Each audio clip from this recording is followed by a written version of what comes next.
Hola, aquí estamos para ver el séptimo periodo de la historia de la Iglesia, el último, que hemos denominado la Iglesia postmoderna.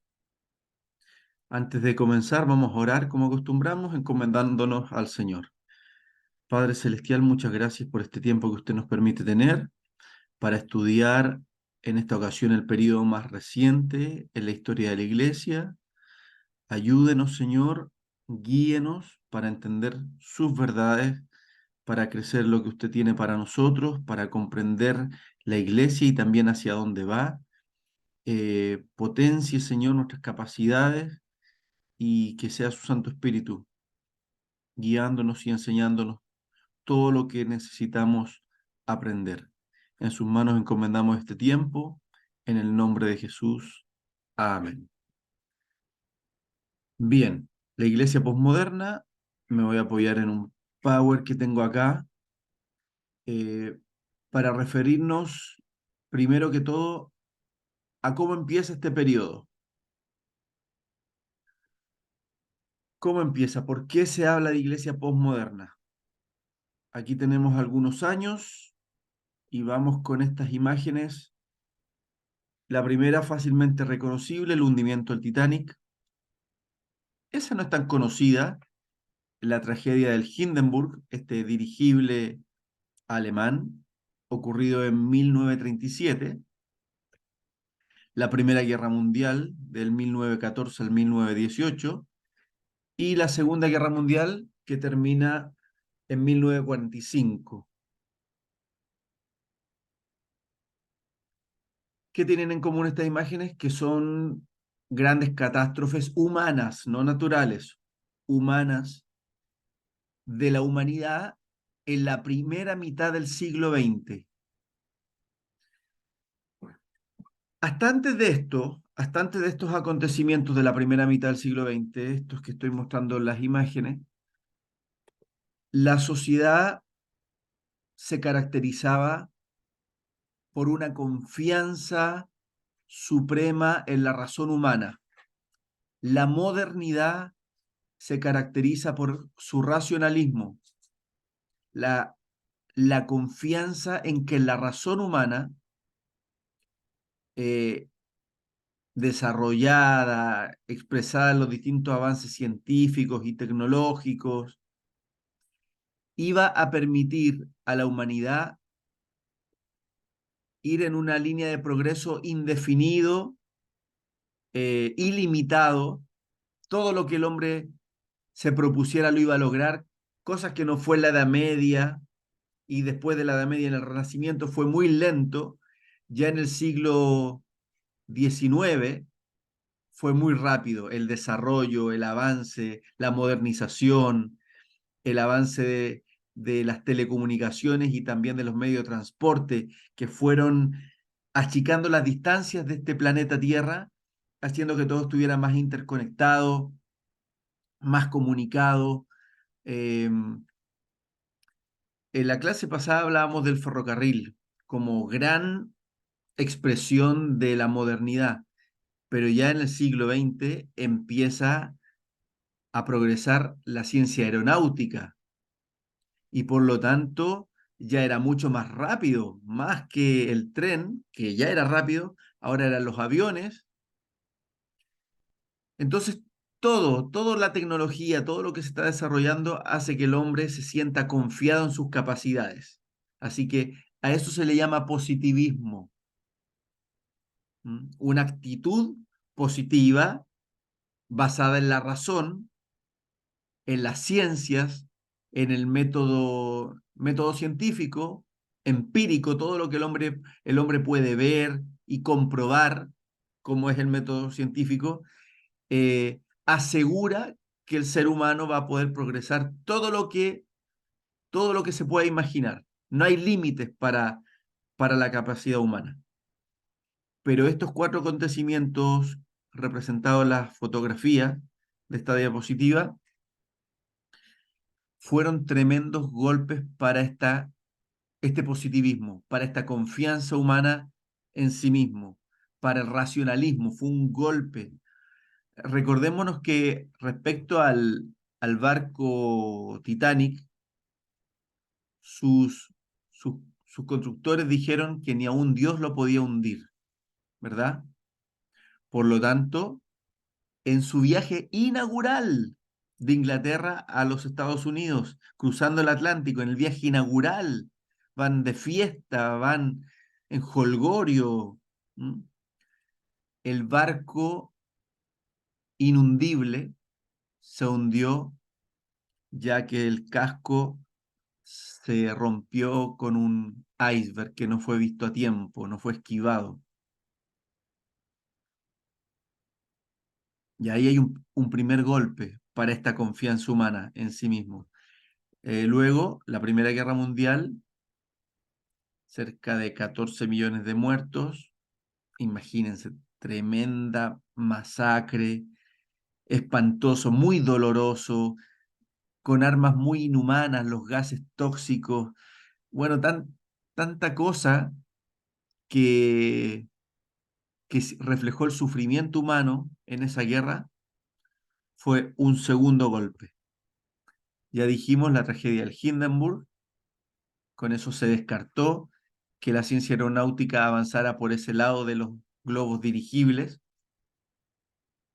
quedaron descartados, pero también fue un golpe para el orgullo humano, y la Segunda Guerra Mundial en la cual murieron más de 60 millones de personas, imagínense, cantidades y cantidades de personas de toda Europa, principalmente el continente más civilizado, más desarrollado, con mayor progreso, pero que termina la primera mitad del siglo XX con esa humillación a esa autoconfianza del ser humano. Todo esto entonces es lo que pone fin a la modernidad. Ya no está esa época del racionalismo, de verdades absolutas, de confianza suprema en la ciencia y en la razón, de positivismo y la idea de progreso indefinido. Ahora el hombre asume que sus avances también le hacen involucionar, retroceder en el avance, en el desarrollo, ser más infeliz. ¿Cuántos millones de europeos con esas catástrofes huyeron a países menos desarrollados? A Sudamérica, acá en Chile. ¿Cuántos también arrancaron de una Europa en conflicto y en destrucción y se vinieron a países latinoamericanos menos desarrollados que sus países de orígenes, pero que daban mayor seguridad, mayor estabilidad? Por eso tanta inmigración en esos años de europeos a otras partes del mundo. Estos son solamente 4 muestras para graficar este tema, pero también hubo otras catástrofes, otras crisis, la crisis de la Bolsa de Valores de Nueva York en 1929, hay guerras también, la Guerra Civil Española, hay guerras locales. ¿M? Por lo tanto, Europa se encuentra en crisis. El continente más desarrollado, de alguna forma, pierde su confianza en el progreso indefinido. Y ya no se va a hablar de modernidad como época. Todavía ocupamos el nombre, la palabra, lo moderno como lo civilizado, lo desarrollado, pero ya no es como antes. Ya no existe ese racionalismo como verdad absoluta. Eh, a partir de la segunda mitad del siglo XX, ya hay un relativismo en curso, un, se perdió la confianza suprema en la razón y hay una apertura a otras formas de saber, de conocer, de confiar en otros elementos, en la espiritualidad, en las emociones, en otras cosas más subjetivas. La posmodernidad se caracteriza por el relativismo, como dice ahí, en el sentido que ya no hay una verdad absoluta, sino que cada persona o cada grupo humano, cada sociedad se fabrica su propia verdad. Por lo tanto, las verdades que antes se asumían como únicas están en deconstrucción. El hombre en sus filosofías humanas está en búsqueda de nuevas respuestas. Y para eso está dispuesto a deshacer lo que tenía por cierto antes y construir nuevas verdades subjetivas. Ya no se busca elaborar una verdad absoluta para todos, sino que como que cada cual puede tener su verdad y es válido. No, ya no existe una idea de imponer un sistema de creencias a los demás. Carencia de absolutos, dice acá. Esto caracteriza la posmodernidad. Hay un sinsentido de la vida. eh, lo absurdo, filosóficamente, también puede ser una respuesta. Eh, la falta de creencias, la falta de verdades, también se valida, se reconoce como una posición legítima. Y por lo tanto, la posmodernidad está marcada por la tolerancia. Aunque hayan distintas ideas muy diferentes, deben respetarse, ya que el racionalismo que se tenía como una verdad objetiva y absoluta para todos, llevó a tanta destrucción, a tanto caos, a las guerras mundiales. Ahora hay una postura nueva del ser humano ante la vida, que es de abrirse a las distintas ideas y reconocer su validez, no despreciarlas como se hacía antes, que Europa era lo civilizado y que venía a enseñarle al resto del mundo cómo vivir. Si Europa cayó en dos guerras mundiales, ya no tienen nada que enseñarle al resto del mundo, sino que ellos aprender de otras latitudes, de otros rincones del mundo, aunque antes fueran vistos como incivilizados, ahora pueden aprender de los indígenas, de los pueblos mestizos, de los países pobres, de distintas culturas. Se ha tendido a ver en las iglesias la posmodernidad como mala, porque el relativismo es como sinónimo de eso, de que nada es verdad, pero no es exactamente. La postura negativa está relacionada con las iglesias protestantes que estaban muy identificadas con la modernidad, como Justo González lo dice en el libro que hemos tenido que leer. Las iglesias protestantes están muy identificadas con el ideal civilizatorio europeo, pero ahora tenemos que tener en cuenta que el pentecostalismo no es no es tan propio de la modernidad. El pentecostalismo es propio de la posmodernidad. El pentecostalismo fue despreciado por las iglesias protestantes, incluso combatido, estigmatizado, pero el pentecostalismo es una manifestación de Dios en su iglesia, una manifestación soberana, dirigiendo los destinos de la iglesia, pero no bajo los ideales de las iglesias protestantes y racionalistas, sino que es una nueva forma de espiritualidad, que las iglesias racionalistas no lo logran entender ni validar, pero en esta posmodernidad, con los años, se le ha ido validando. Las iglesias protestantes han tenido que tomar una nueva postura y ya no combatirla y no menospreciar a las iglesias pentecostales, sino que validarla porque su avance en todo el siglo XX fue innegable. Entonces, el pentecostalismo es más propio de la posmodernidad, porque el pentecostalismo se supone que no desprecia a las iglesias protestantes, pese a no practicar las mismas manifestaciones espirituales que ellos, pero el pentecostalismo en ese sentido es posmoderno, porque valida distintas formas de espiritualidad, sin perder su propia identidad. Eso es muy interesante. Vamos con esta segunda parte de la presentación. A ver,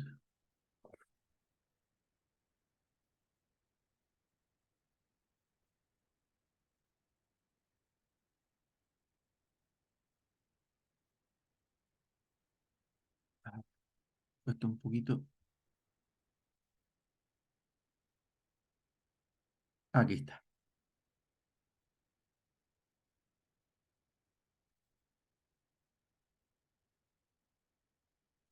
Ahora sí. Entonces, yéndonos ahora al tema de la iglesia, de dónde venimos y hacia dónde vamos. Eh, el pentecostalismo también ha estado en una evolución constante, aunque sea un fenómeno de que, como todas las iglesias, tienen un vigor, una vitalidad en sus comienzos y la van perdiendo con las décadas o con los siglos y se tienden a estancar, se aferra mucho a la tradición. En la primera imagen podemos de hecho reconocer una iglesia pentecostal tradicional. Lo que antes era disruptivo, era innovador, era incluso polémico, se vuelve normal, se vuelve tradicional, y ahí tenemos la imagen de una iglesia pentecostal tradicional. Y acá abajo perfectamente podría tratarse de una iglesia neopentecostal, un auditorio grande, moderno, donde también creen en las manifestaciones del Espíritu, pero ya tienen otros rasgos, otras características, y pueden llegar a estar en oposición una iglesia pentecostal con una neopentecostal, porque hay, como dice acá, una tendencia rupturista en la historia de lo viejo con lo nuevo, o como dice Lucas 5 37 al 39, esa parábola que cuenta Jesús del vino nuevo, en odres nuevos se debe echar, y el vino viejo es mejor que se mantenga en odres viejos. Pero esa ilustración nos habla de una renovación constante que Dios da a su iglesia. El vino nuevo, Él lo derrama, Él lo entrega a los hombres, pero que con los años ese vino nuevo se va a transformar en vino viejo. Y si Dios quiere dar más vino nuevo, se necesitan otros nuevos, es decir, mentalidades renovadas, porque esa mentalidad pentecostal tradicional es como que se deja de renovar. Con esto no quiero decir que todo lo que hagan en las iglesias neopentecostales esté bien, porque hay ciertos rasgos de peligro o de desviación, su extrema, por ejemplo, identificación con el Evangelio de la Prosperidad, dé para que Dios a usted le dé más. Dios quiere que seamos ricos, prósperos, y es una teología muy cuestionable, por decirlo menos. En muchos casos es una mera manipulación para sacarle más plata a la gente, lo sabemos. Entonces, claro que hay que tener cuidado con algunos conceptos de las iglesias neopentecostales, pero tampoco las podemos echar en el saco roto, en el saco de lo que no sirve, porque son manifestación de una iglesia pentecostal que se renueva, que se, que se adapta también a la cultura de los tiempos. ¿Mm? Con la pandemia nos pasó, hablo como iglesia evangélica en general, que tuvimos que adaptarnos a más tecnología. Algunas iglesias ya iban avanzadas en eso, pero las que eran más tradicionalistas tuvieron que abrirse e incorporar las redes sociales a su quehacer eclesiástico. Entonces, ese es un ejemplo de cómo la cultura nos influye, y no todo lo de la cultura es malo, no hay que tenerle miedo. En muchas cosas hay que adaptarse, hay que renovarse, hay que cambiar, porque la cultura no nos va a estar esperando, y, y si uno no está dispuesto a renovarse con los tiempos, se queda solo en la tradición, en lo acostumbrado. No, solo cantar coros a Dios con himnario es lo correcto, es lo santo, digamos, y lo demás es pecaminoso. No, esa postura no sirve, no sirve, porque los himnos también responden a un formato cultural. ¿M? Y no puede, la valoración por los himnos no puede hacernos estancar como para no valorar otros coros que van saliendo con otros estilos, ¿verdad? Ahí doy otro ejemplo de cómo la cultura, en algunos casos, se opone a la tradición. ¿Y en qué lugar nos vamos a quedar? ¿Solo en la tradición? O también en el otro extremo, solo vamos a estar pendientes a la cultura y vamos a despreciar toda la tradición, tampoco es bueno. Hay que valorar lo que hemos recibido, lo que viene de antes, pero sin estancarnos, ¿verdad? Entonces hay una tensión constante entre lo antiguo y lo nuevo.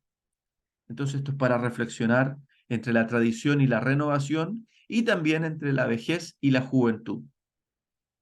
Lógico, los jóvenes están más proclives a adaptarse y adaptar las formas eclesiásticas a la cultura de cada tiempo.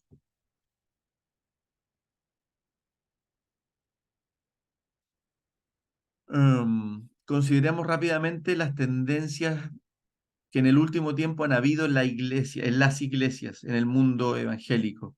La llegada de evangelistas masivos, llamados televangelistas, como fue Jimmy Swaggart, Rex Humbard y otros. El movimiento teocrático o Revolución de Jesucristo, en el caso de Chile, el movimiento teocrático fue muy fuerte en los años 80. Hoy en día ya prácticamente no se notan, pero fue una tendencia juvenil y un movimiento que marcó la vida eclesiástica en Chile. Había otro concepto que no lo voy a explicar ahora por tiempo, pero se le llamó la iglesia en la ciudad, de los años 80 también. En los 90 vino una renovación en la alabanza, justamente en los comienzos de la internacionalización de Marcos Witt, de Juan Carlos Alvarado. Hubo una renovación en la alabanza que trajo nuevos coros, nuevos estilos, nuevos instrumentos y conceptos de adoración que no eran comunes antes de ellos. Eso partió, por lo menos en Chile, como en el año 93. La visión celular a fines de los 90 y que duró algunos años de este siglo XXI, hasta el, hasta el 2005, 2007 fue fuerte, ya después también entró en declive. Qué interesante cómo muchas de estas manifestaciones entran como una oleada, como una moda, que tienen un impacto, pero también van declinando rápido. El movimiento apostólico y profético todavía queda, pero en Chile no logró enraizarse tanto como en los países centroamericanos o la Iglesia Latina de los Estados Unidos. Eh, en algunos sectores fue fuerte el reemplazar la figura del pastor por algo mayor que era un apóstol y el ungimiento de apóstoles, de redes apostólicas y también profetas. Algunas iglesias hoy en día se hacen llamar ministerio apostólico y profético, entonces van por la línea de lo neopentecostal, ¿verdad? Número 7, la iglesia emergente, o también el concepto relevante, iglesia relevante. Este es un movimiento muy juvenil y es de estos tiempos, es como la iglesia Hillsong y otras más o menos de esa línea, pero Hillsong logra graficar lo que es esta oleada, que también ya está de capa caída debido a que los líderes de Hillsong han caído en cuestionamiento y en polémicas, en escándalos, así que es una tendencia también. Y número 8, el dominionismo. Es la, número 8 es la tendencia de, de que la iglesia debe gobernar en la sociedad, debe tener un rol de preeminencia, de liderazgo en la economía, en los medios de comunicación, en la educación, en la política, como que el reino del Señor Jesucristo debemos instalarlo ahora, por medio de que los cristianos tomen posiciones de liderazgo a nivel secular. Entonces es complejo, es para revisar, es cuestionable por lo menos, ¿verdad? Pero hay creyentes y hay movimientos que están muy en esa línea. Y por último, también reconocer que ha sido fuerte en estos últimos años la teología reformada o neocalvinismo. ¿Mm? Volver, hay muchos jóvenes que han optado por alejarse del pentecostalismo y volver a esta corriente más antigua que viene del siglo XVI, eh, y la idea de la teología reformada, acerca de la gracia, de la salvación, también de la importancia de la obra social y otros conceptos que consideran importantes, marcando distancia y marcando la diferencia con la corriente pentecostal que ha sido estigmatizada como que no tiene suficiente teología, como que es más precaria, más pobre en conceptos teológicos. Y por ahí es un prejuicio, porque si uno averigua bien, hay buena teología pentecostal. Claro, quizás no es tanto como la teología reformada, que ahí se juntan distintas corrientes, luteranas, calvinistas, presbiterianas, incluso bautistas. Juntan distintas corrientes y por eso es mucho más. Pero el pentecostalismo tiene su tradición teológica y no es pobre. Y hay tremendas eminencias de teología que son de vertiente pentecostal. Entonces ahí hay un prejuicio, pero ha sido como una oleada fuerte esto del neocalvinismo en medio de las iglesias evangélicas en este tiempo. Esas son algunas tendencias recientes. Bien, ya estoy en los minutos finales de este video para hablar de la iglesia postmoderna. Quizás estas tendencias, estas nueve tendencias que muestro aquí, reflejan la búsqueda constante que hay en la iglesia evangélica en general de cosas nuevas. No, no todas tienen el mismo impacto, la misma llegada. Los cristianos no se dejan llevar por todas estas, pero son como oleadas que vienen y van y causan más o menor efecto dependiendo de las circunstancias. Eh, bien, podemos decir que todas estas tendencias recientes son parte de la posmodernidad también, de una búsqueda de respuestas, búsqueda de algo nuevo. Y creo que por sí sola la búsqueda no es mala, pero hay que tener cuidado de a qué cosas les damos cabida y el sustento bíblico que tienen aquellas cosas que pueden ser muy atractivas y llamarnos la atención. Hay por ahí cristianos que tienen sus defensas muy bajas y filtran muy poco o mal, filtran mal las oleadas que vienen, pero debemos ser cristianos bíblicos y temerosos de Dios y guiados por el Espíritu Santo para poner ciertas distancias y filtrar bien, analizar bien lo que está llegando para saber qué cosas podemos tomar, porque no todo lo que viene en cierto formato debemos recibirlo y seguirlo. Debemos ser como los cristianos de Berea, que analizan lo que lo que está llegando.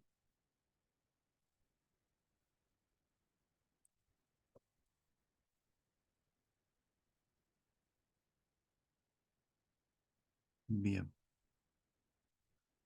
Y acá, ahí está. En esa búsqueda que caracteriza estos tiempos, también hay un revisionismo en curso. Hay una tendencia a revisar lo que ya tenemos, lo que hacemos, ¿está bien o está mal?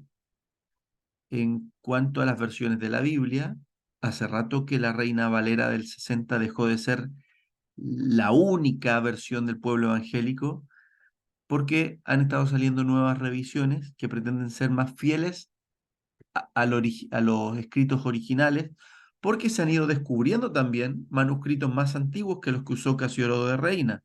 Por lo tanto, esta revisión no es mala, es normal que salgan versiones nuevas, solamente hay que tener cuidado cuando se toma una postura de que, la que había es mala, la versión que se ocupa es el problema. El problema no es la versión de la Reina Valera, que ha sido la tradicional, el problema es los malos intérpretes, el corazón del hombre que ha tergiversado la escritura con fines muchas veces humanos y egoístas. Segundo revisionismo, el cuestionamiento a la forma de hacer iglesia, el cómo y para qué nos congregamos. Es bueno preguntarse cómo hacemos el culto, por qué hacemos esto, por qué hacemos esto otro de esta otra manera, para qué. Entonces, Por ahí aparecen propuestas nuevas, algunas que pretenden ser muy creativas, muy innovadoras, pero también hay que irse lento, no tomar las cosas como moda. Por ejemplo, muchas congregaciones, muchos templos se están pintando de negro por dentro, porque es parte de una moda de la iglesia emergente, donde el auditorio se parece más bien a un lugar de concierto y donde está la gente en sus asientos, como que no importa que esté bien iluminado, lo que se ilumina con foco es el escenario, eh, la dinámica propia de un concierto. Entonces, algunas toman como moda pintarlo todo de negro e iluminar el escenario. Incluso poner estas máquinas de humo, luces de colores, que en sí no están mal. Pero hay que pensar bien, ¿para qué pintamos el templo negro? Eh, Porque queremos hacer que se vea moderno y para que las luces se noten más. ¿Es eso lo que le da sentido al lugar de reunión? Además, yo me pregunto, cuando tengan que velar a alguien o hacer un matrimonio en ese templo, eh, ¿acompaña bien que todo sea negro? Como que ahí choca, ¿o no? Como que se pierde el sentido. Aparte que se pinta de negro y se ilumina solo el altar porque se le da mucho realce a la parte a la parte musical, a la parte de las alabanzas. Pero también hay que preguntarse qué es lo más importante dentro de la reunión. Que a mí me toca hacer este ramo que se llama Historia de la Liturgia y ahí reflexionamos sobre esto. Y, y les voy a adelantar la conclusión. Lo más importante no es ni la adoración ni la prédica, que son elementos muy importantes.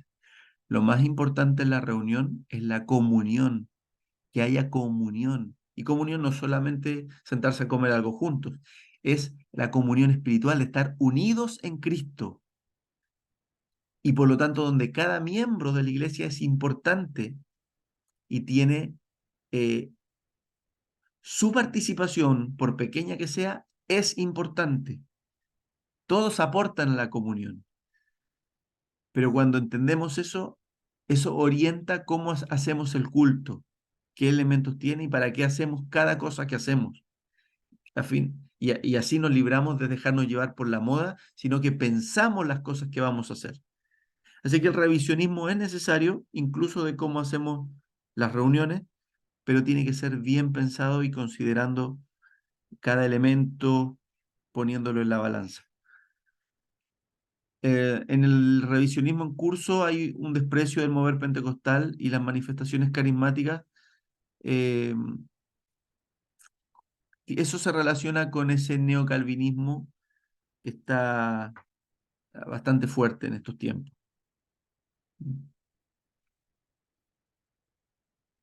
A veces cuando los jóvenes también han accedido a mayor educación, pueden avergonzarse de su trasfondo pentecostal, pero también, ojo con eso, hay que tener cuidado. También se está revisionando la escatología, se está yendo, dejando de lado una escatología premilenarista, porque se cuestiona, y que no hay rapto incluso.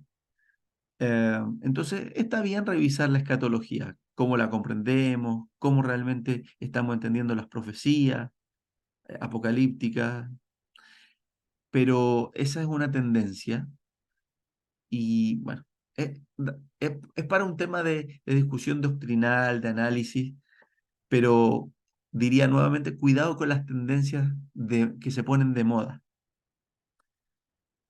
Y ahí hay una que me quedó tapada, pero yo creo que ya por la hora voy a estar concluyendo.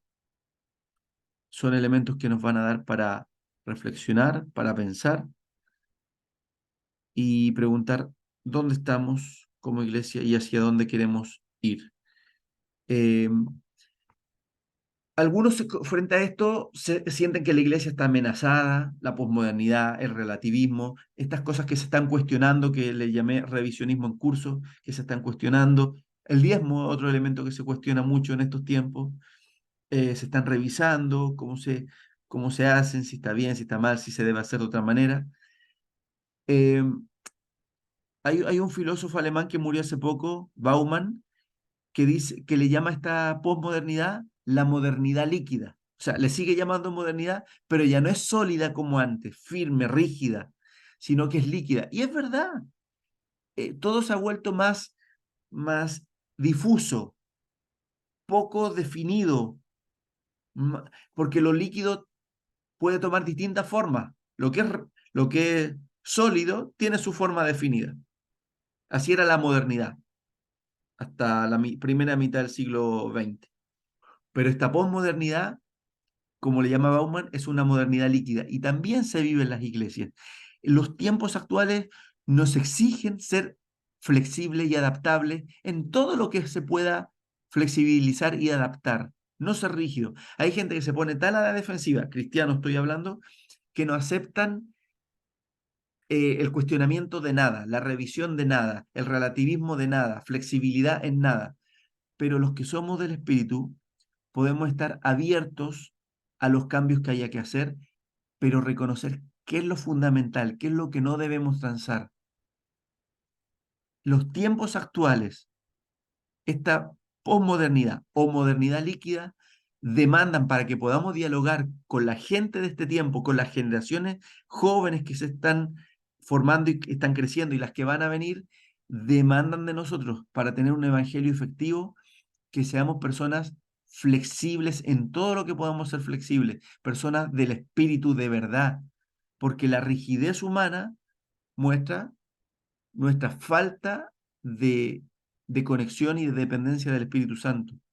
Pero el que está dependiendo del Espíritu Santo puede ser adaptable en muchas cosas y no tenerle miedo a los tiempos modernos.